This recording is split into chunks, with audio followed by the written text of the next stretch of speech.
kama amezibeba zimeishia pale, wewe unakuwa mwenye haki.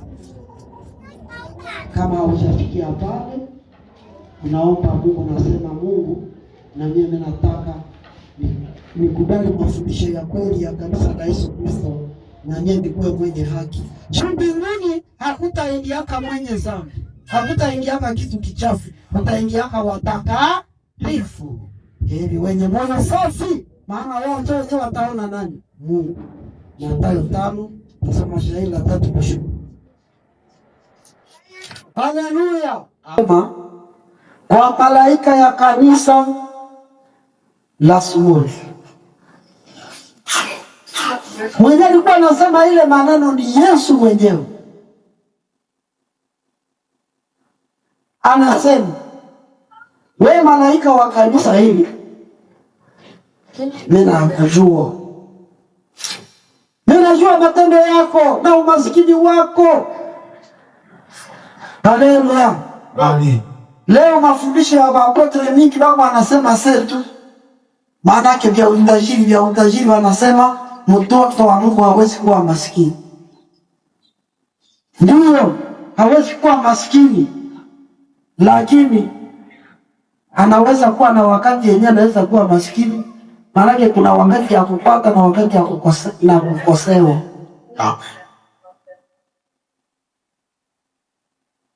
Sisi kwa sababu ni mtoto wa Mungu, ile maetapu ya kukosewa inaweza kuwa na kwa wakati fulani anakuwa maskini au anakosewa, lakini tena Mungu atambariki. Na sababu gani anafika wakati wa kukosewa? Mungu yuko anaona kama anaweza kumtumikia juu wakati iko na pesa. Aona kama anaweza kumtumikia wakati hana na wakati iko na.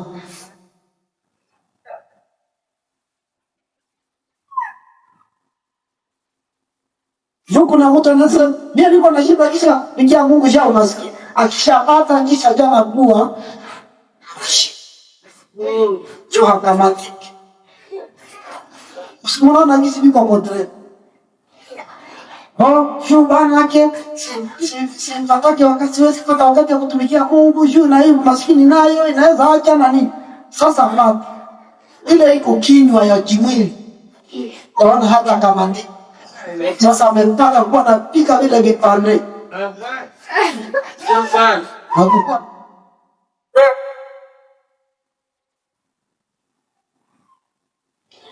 Sasa wewe mchungaji, malaika, Biblia kuna saa inasema malaika na ndio ni mwamba mwenye iko maumbile ya kiroho na mwili ya mbinguni ya kiroho, wale Gabriel na Mikaeli.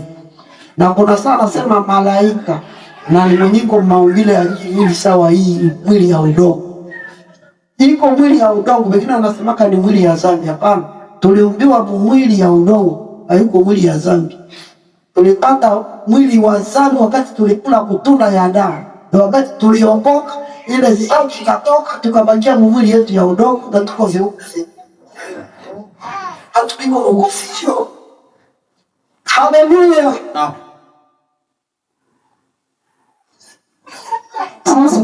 Wakati malaika kanisa hilo anaandikiwa, kusema malaika ni kusema mjumbe au mtumishi wa malaika. Viumbe vya kiroho Mungu alikuwa na watuma ni wajumbe.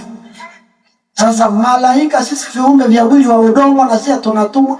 Sasa mtumishi mchungaji anaitwa malaika. Kama mkandita malaika ambaye aposee, mimi malaika wa mjumbe cha udongo. Maana Mungu anasema mjumbe au mtumishi. Ninajua mateso yako na umasikini wako, hata hauna gari, hata hauna nyumba ya kuwa hivyo, lakini uko na shida. Juu nilikupatiaga Bwana.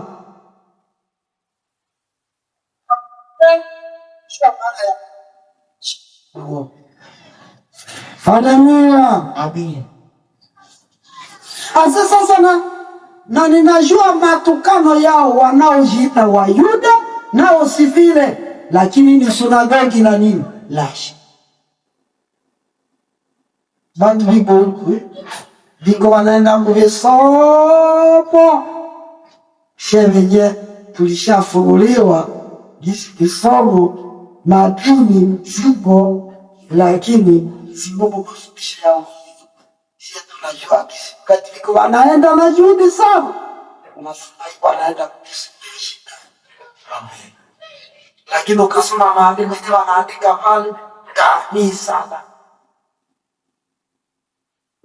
Nyumba ya majani na vile sekretari anasema haida ilisoma ya nyumba ya majani ndio ilikuwa kwa serikali.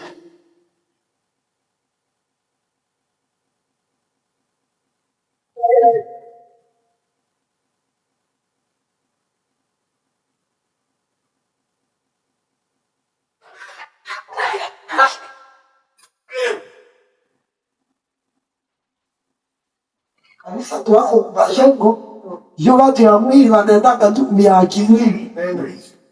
Ana ya matanja pana. Haleluya. Wakati wanaandika kanisa Mungu, au wanaandika kanisa la Mungu au kanisa la Yesu Kristo, ndio nilipata kule yuko anasema yes.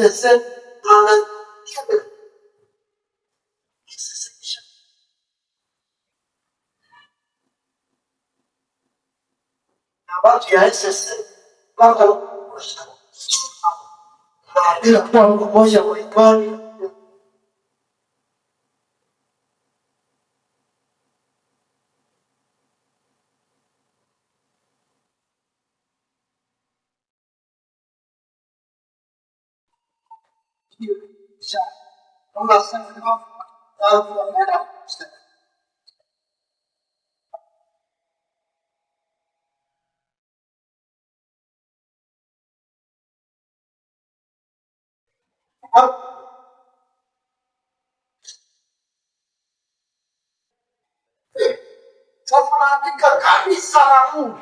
kanisa ya Yesu Mkongo, lakini naiba naenda pale Yesu yeye mbinguni naiba na shua ndio anaingia apotra hapa mwalimu hapa mwenye Yesu hakutuma anafundisha watu bongo na kweli. Yesu anajua pale biko wanaenda pale iko kisomo ya shetani. Yesu ndio maana anasema Ufunuo, anayesema maneno haya ni ule wa kwanza tena wa mwisho. Amen. Alfa na Omega. Yesu yeye pekee alisema wale wenyewe wanajiita Wayuda, na wakati wewe mchungaji wa kanisa la Sumuno Mungu na wachunguza, unaona kama kweli ni Wayuda, unaenda ona hawatimizi adhabu ya Kiyuda. Aseme wale ni sinagogi la shetani, ni kisomo ya shetani. Lakini wanaandika sasa kanisa la Mungu. Lakini Yesu yupo anasema ni kisomo cha nani? Ya shetani. Wanakuwa kisomo cha shetani jua nini? Unawaza wenyewe wako wanafanya Mungu, wako wanaita mle shetani.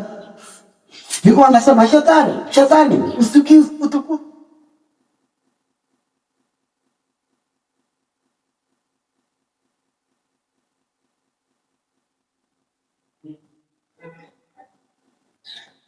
Sasa tufunue ile ande. Haleluya. Amen. Wanaonekana kama Wayuda na Munaga. Taifa la Israeli Mungu aliwapatia masheria mingi sana. Aita mutabu Qur'an. Aliwapatia Qur'an. Sasa wakati Yesu anakuja wale wa Israeli na mafatanya tena ile Torati Mungu aliwapa. Mpaka alifika kwenda mbinguni na wako wanaendelea hata vile vya Torati wasema na vifanga, lakini na hawavitimiza. Haleluya. Ukasema Walawi 11 nasema nguruwe anakaa wakati hacheue si safi kweli. Lakini Mungu alikuwa anawakataza nguruwe na wanaifuga. Hawakule lebe wanafuga. Hawakule hivyo lebe wanafuga. Hawakule punda lebe wanafuga. Baleo wenyewe wanasema nao wako wanafaka ile mani hata kufuga na anakatala mbinguni. Wala anakuwa sawa Yuda wakati kwa anasema nguruwe na ngawa kwato si safi kwenu. Haijeue si safi kwenu. Lakini anakatala ngusu. Ameshika tena.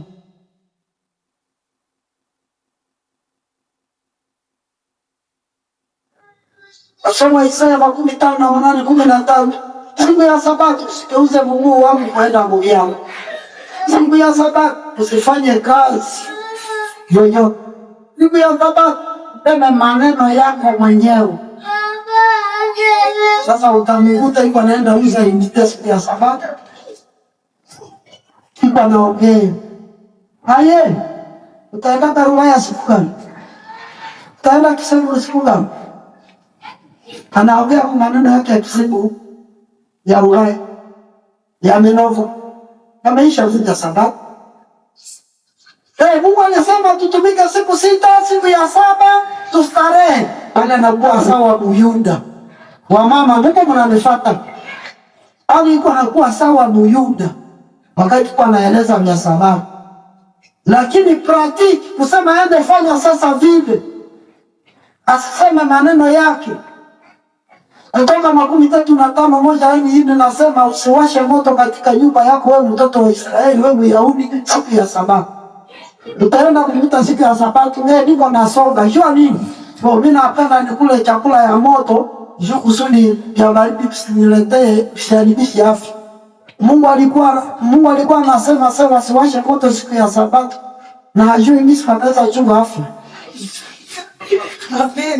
Anakuwa sawa Yuda lakini hata kumiza sheria za Kiyuda.